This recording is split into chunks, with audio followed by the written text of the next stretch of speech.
ராசி என்பர்களே, நேர்மைக்கும் உழைப்புக்கும் உதாரணமாக இருக்கக்கூடிய ராசி இந்த மகர ராசி. இந்த மகர ராசியை பொறுத்த வரைக்கும் யாரையும் எளிதில் நம்பிடுவாங்க. அதான் ஒரு மிகப்பெரிய ஒரு ட்ராபேக் அப்படின்னு சொல்லலாம்.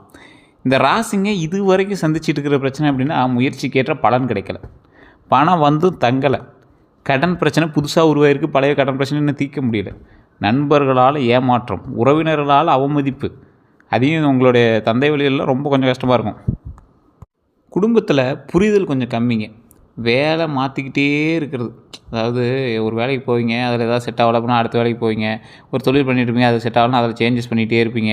தொழிலில் தடைகள், பதவி உயர்வில் தாமதம், திருமண தடை, குழந்தை பாக்கிய தாமதம், சொத்து வாங்க முடியாத நிலையில் இருக்கீங்க, பணம் வந்தும் அதை சரியான ஒரு இடத்துல இன்வெஸ்ட் பண்ண முடியல, உடல் சோர்வு அதிகம், மன அழுத்தம் அதிகமாக இருக்குது, பல நல்ல வாய்ப்புகள்லாம் கடைசி நேரத்தில் கைவிட்டு போன தருணங்கள்லாம் உங்களுக்கு அதிகம். இதெல்லாம் ஏன் நடக்குது, எதனால் நடக்குது அப்படிங்கிறத இந்த வீடியோவில் நம்ம தெரிஞ்சுக்க போகிறோம். இந்த காலகட்டம் உங்களுக்கு பொருத்தமான காலகட்டமாக, தசாபுத்தியெல்லாம் உங்களுக்கு கரெக்டாக இருக்கா, இது எல்லாத்தையுமே இந்த வீடியோவில் பார்த்துடலாம்.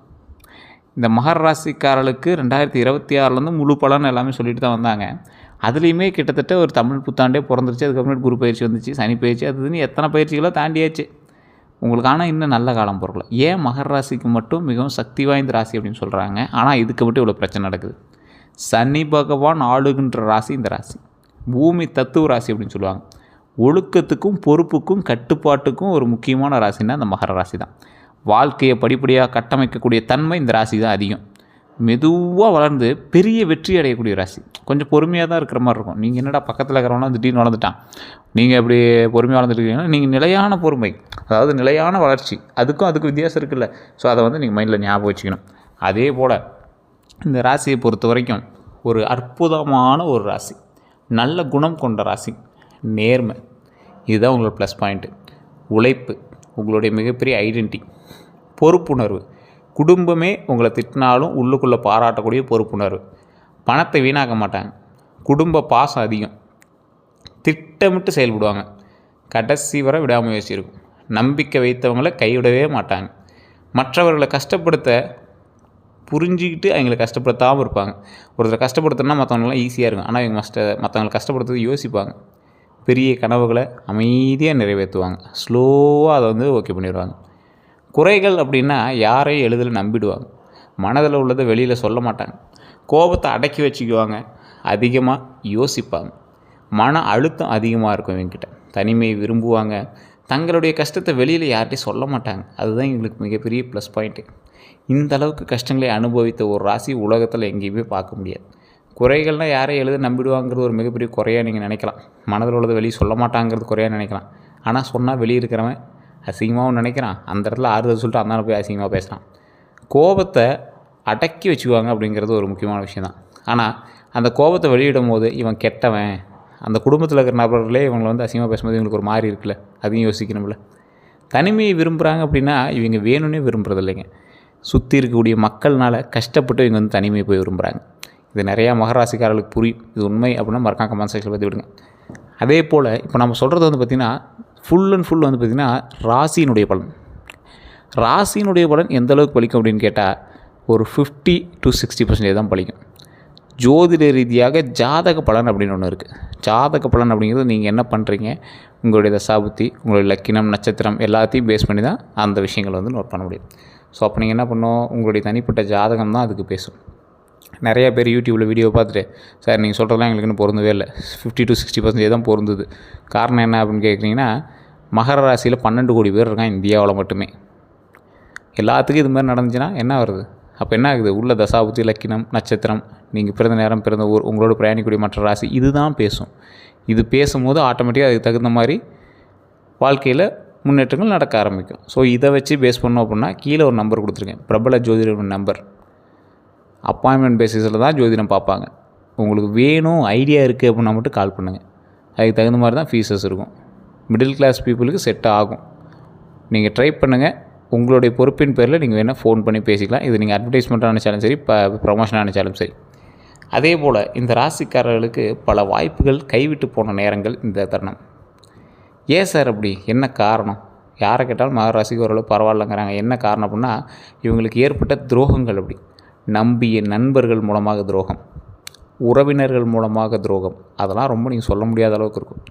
பண விஷயத்தில் ஏமாற்றியவங்கக்கிட்ட துரோகம், காதலில் துரோகம், வேலை செய்கிற இடத்துல பின்னால் பேசுகிறவங்க, உழைப்பை பயன்படுத்தி கொண்டு உங்களை வேலை வாங்கி உங்கள்கிட்டேருந்து பணத்தை பறிச்சவங்க, வெற்றியை பார்த்து பொறாமப்பட்டவங்க, உங்களோட வெற்றியை பார்த்து பொறாமப்பட்டு தவிச்சிட்டு இருக்கானுங்க. சொந்தங்களே தடையாக இருந்த சம்பவங்கள்லாம் நிறைய இடத்துல இருக்குது. அது உங்களோட வாழ்க்கையில் நிறைய பார்ட்டில் இருக்குது. அவன் தான் தடை பண்ணுறானே உங்களுக்கு பல நாள் கழித்து தான் தெரிஞ்சிருக்கும். நீ தான் இதுக்கு பின்னாடி இருக்கிற ஒரு கட்டப்பாவாங்கிற மாதிரி கூடவே இருந்து உங்களுக்கு குத்திட்டு போயிடுவான். ஸோ அந்தளவுக்கு உங்களுக்கு சொந்தங்கள் தான் உங்களுக்கு எதிரி. உறவினர்கள் உங்களுக்கு செட்டே ஆகாது. உங்களோட ஜாதக ரீதியாக பார்த்திங்கன்னா தந்தை வழி உறவினர்கள் உங்களுக்கு சுத்தமாக செட் ஆகாது. தாய் வழி உறவினர்கள் ஓரளவுக்கு பரவாயில்லையா இருக்கும். அதே போல் உதவி செய்தவர்களே மறந்துடுவாங்க. உங்களுக்கு உதவி நீங்கள் யாராவது செஞ்சுருப்பீங்க, ஒரு 10 பேருக்கு செஞ்சுருக்கீங்கன்னு வச்சுக்கோங்களேன். அதில் ஒரு 5 பேர் உங்கள்கிட்ட திருப்பி பேசிகிட்டு இருப்பான், மீதி 5 பேர் பேசுகிறதோ நிறுத்தியிருப்பான். அந்த 5 பேரில் நீங்கள் உதவி அப்படின்னு கேட்டிங்கன்னா மறந்துடுவான். நீங்கள் உதவி செஞ்சியா அப்படின்னு மொத்தம் எல்லோரும் கேட்பான். நீ எப்படா எனக்கு செஞ்ச? இல்லையே, அந்த தருணத்தில் அப்போ காசு இல்லாமல் இருந்துச்சு, நான் உனக்கு ஏற்கனவே ஒரு நாள் கொடுத்துருந்தேன், அதனால் நீ கொடுத்த அப்படின்ட்டு போயிடும். அதே போல் யார்கிட்ட எச்சரிக்கையாக இருக்கணும் அப்படின்னா, இனிமையாக பேசுபவர்கள்ட்ட ரொம்ப எச்சரிக்கையாக இருங்க. இந்த ராசிக்கு உண்மையாக சொல்லணும்னா அதுதான். இனிமையாக பேசுகிறவங்ககிட்ட எச்சரிக்கையாக இருங்க, அதிகமாக புகழ்கிறவங்ககிட்ட எச்சரிக்கையாக இருங்க, பணம் கேட்பவர்கிட்ட எச்சரிக்கையாக இருங்க, போலி நண்பர்கள்ட்ட எச்சரிக்கையாக இருங்க, ரகசியம் கேட்குறவங்ககிட்ட ரொம்ப எச்சரிக்கையாக இருங்க. என்ன சார் எல்லாம் எச்சரிக்கைன்னே சொல்கிறீங்க அப்படின்னு கேட்டால், உங்களோட காலகட்டம் அப்படிங்க. ரகசியம் கேட்குறவங்ககிட்ட ரொம்ப எச்சரிக்கையாக இருங்க. உங்களோட ரகசியத்தை தெரிஞ்சுக்கிட்டு தான் அடுத்த ஸ்டெப்பே எடுக்க போகிறோம். தொழில் கூட்டாளிகள்கிட்ட ரொம்ப ரொம்ப ரொம்ப ரொம்ப எச்சரிக்கையாக இருங்க. உங்களுக்கு தொழில் கூட்டாளி தான் கொஞ்சம் ட்ராபேக்கு. ஆவணங்களில் கவனக்குறைவு, அதில் ரொம்ப பாதுகாப்பாகவும் டாக்குமெண்ட் செக் பண்ணிகிட்டு இருந்துக்கணும். சமூக வலைதள மோசடிகளில் ரொம்ப எச்சரிக்கையாக இருங்க. அதே போல் முதலீடு செய்ய தூண்டுபவர்கள்ட்ட ரொம்ப எச்சரிக்கையாக இருங்க. இந்த டைம் போட்டால் பணம் வரும். ஃபஸ்ட்டு மாதம் உங்களுக்கு வரும், 2வது மாதம் வருமா, இது எல்லாத்தையும் யோசித்து ஏற்கனவே எத்தனை பேர் அதில் இருக்கா, உங்களுக்கு அது செட் ஆகுமா, உங்கள் ராசிக்கு செட் ஆகுமா, தற்போதைய தசாபுத்தி நடப்பு கட்டத்தினுடைய அளவின்படி உங்களுக்கு செட் ஆகுமா, எல்லாத்தையும் செக் பண்ணுங்கள். அதே போல் 2026 தமிழ் புத்தாண்டோட பலன் அப்படின்னு பார்க்கும்போது ஒரு 100 விஷயம் சொல்லலாம். தமிழ் புத்தாண்டுபடி உங்களுக்கு நல்லது நடந்துருந்துருக்கணும். நடக்கலை அப்படின்னா வெயிட் பண்ணுங்கள். இல்லை சார் இன்னமே ரொம்ப ட்ராபேக்காக இருக்குது அப்படின்னா உங்களுக்கு நல்ல காலம் எப்போங்கிறத நான் சொல்கிறேன்.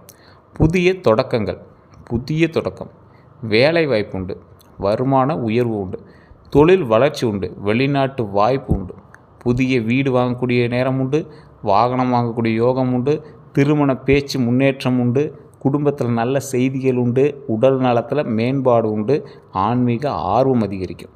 என்ன சார் இத்தனையும் நல்லா பாசிட்டிவாகவே சொல்லியிருக்கீங்க, எல்லாமே பாசிட்டிவாக இருக்குது சார், இதெல்லாம் நம்புகிற மாதிரியா சார் இருக்குது? தமிழ் புத்தாண்டில் மகர ராசிக்கு இது உண்டு. ஆனால் அது நடக்குமா இல்லையாங்கிறது உங்களுடைய தனிப்பட்ட மேனுவல் புக் இருக்குல்ல, ஜாதகம், அதுதான் சொல்லும். அதை வச்சு தான் உங்களை full and full A to Z கணிக்க முடியும். அதே போல் குரு பயிற்சி பலனுமே உங்களுக்கு சாதகமாக இருக்குது. 2மே சாதகமாக இருக்குது.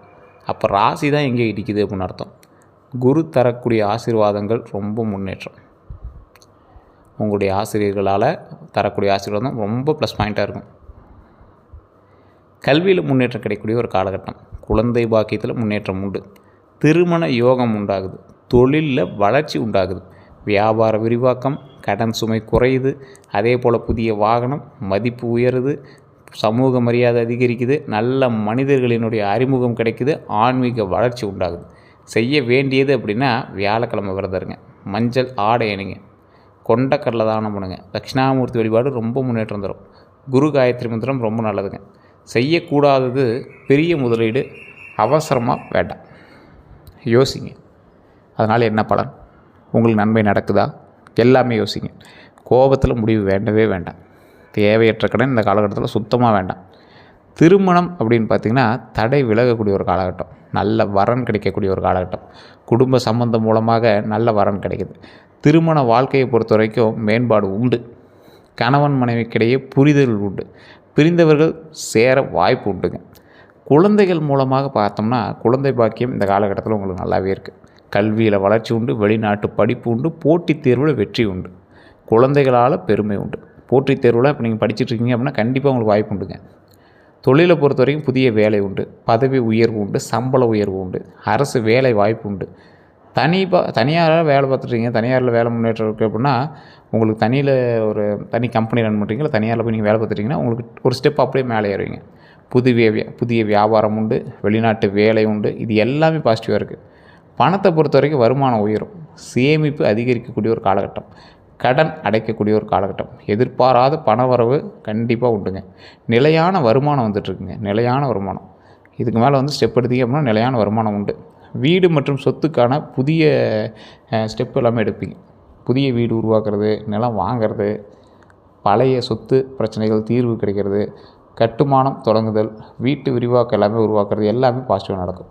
வண்டி வாகனத்தை பொறுத்த வரைக்கும் புதிய கார் வாங்கக்கூடிய காலகட்டம். இருசக்கர வாகனத்தை பொறுத்த வரைக்கும் புதிய வாகனமோ அல்லது பழைய இருசக்கர வாகனமோ வாங்குறதுக்கான காலகட்டம். பழைய வாகனம் விற்பனை செய்வீங்க. பழைய வாகனத்தின் மூலமாக லாபம் ஈட்டி அதை வச்சு புது வாகனம் வாங்குவீங்க. நீண்ட பயணம் வந்து மேற்கொள்கிறதுக்கான காலகட்டம் இது. வாகன பராமரிப்பு அவசியமாக இருக்கணும். உடல் நலத்தை பொறுத்த வரைக்கும் மூட்டு வலி இருக்குங்க. இந்த எலும்பு சம்மந்தப்பட்டது, இந்த முதுகில் இருக்கிற வலி, மூட்டு வலி, தூக்கம் இல்லாமல் இருக்கிறது. அந்த தூக்கம் இல்லாமல் இருக்கிறதே மன அழுத்தத்தினால தான். அந்த மன அழுத்தம் உங்களுக்கு கொஞ்சம் இருக்கும். உணவு கட்டுப்பாடு கண்டிப்பாக அவசியம். இந்த பால் டெய்ரி ப்ராடக்ட்ஸ்லாம் சாப்பிட்றீங்கன்னா அது கொஞ்சம் பார்த்து கொழுப்பெலாம் செக் பண்ணிட்டு ட்ரைக்ளிசரால் எல்டிஎல்லாம் செக் பண்ணிட்டு பாருங்கள். நடைப்பயிற்சி ரொம்ப முக்கியம், யோகா ரொம்ப முக்கியம். அதை மைண்டில் ஞாபகம் வச்சுக்கோங்க. அடுத்த 12 நாட்கள் தான் உங்களுக்கு ஹைலைட்டே. பழைய வேலை முடியும். ரொம்ப நாளாக இழுத்துட்டு இருந்த வேலை செய்கிறது, எப்போ முடியும்னே தெரியாமல் பார்த்துட்டு இருந்த சார் அப்படின்னா அந்த வேலைகள் முடியும். நல்ல தகவல்கள் கிடைக்குது. எதிர்பாராத சந்திப்புகள் நடக்குது. பண வரவு உண்டாகுது. குடும்பத்தில் மகிழ்ச்சி உண்டாகுதுங்க. புதிய ஒப்பந்தம் உண்டாகுது. சிறிய தடைகள் இருந்தாலும் வெற்றி, சின்ன சின்ன தடை இருக்கும் ஆனால் வெற்றி அடையுது. பயணம் உண்டாகுது. புதிய அறிமுகம் உண்டாகுது. அந்த புதிய அறிமுகத்தின் மூலமாக பல நல்ல விஷயங்கள் ஏற்பட போகுது. மன நிம்மதி உண்டாகுது. வழிபாட்டு, அதாவது ஒரு இடத்துக்கு போகிறீங்க, இந்த கோயிலுக்கு போய்ட்டு இருந்தால் நல்லது நடக்குதுன்னு ஒருத்தர் சொல்கிறாங்க. அந்த இடத்துக்கு போய்ட்டு வரீங்க, மிகப்பெரிய ஒரு மாற்றம் உண்டான எப்படி இருக்கும். ஸோ இந்த மகர ராசிக்காரெல்லாம் பெருமாள் கோயிலுக்கு போய்ட்டு இருந்தீங்கன்னா உங்களுக்கு ப்ளஸ் பாயிண்ட் கிடைக்கும். அதுவும் தனியாக இருக்கக்கூடிய பெருமாள், வேறு எந்த தேவியர்களும் பக்கத்தில் இருக்க மாட்டாங்க. தனியாக ஒரு பெருமாள் மட்டும் இருக்கும் சில கோயில்களில். அந்த இடத்துக்கு போய் வழிபட்டிங்க அப்படின்னா ரொம்ப நல்லது உங்களாம். அதே போல் அது திருப்பதி ஏழுமலையான் உங்களுக்கு சரியான ஒரு காம்பினேஷன் தான், அது சொல்லலாம். அதே போல் தாமதமான காரியங்கள் நிறைவேறக்கூடிய ஒரு காலகட்டம் இந்த காலகட்டம். இவங்களோட தடை மற்றும் தாமதத்திற்கு காரணம் என்ன தெரியுமா?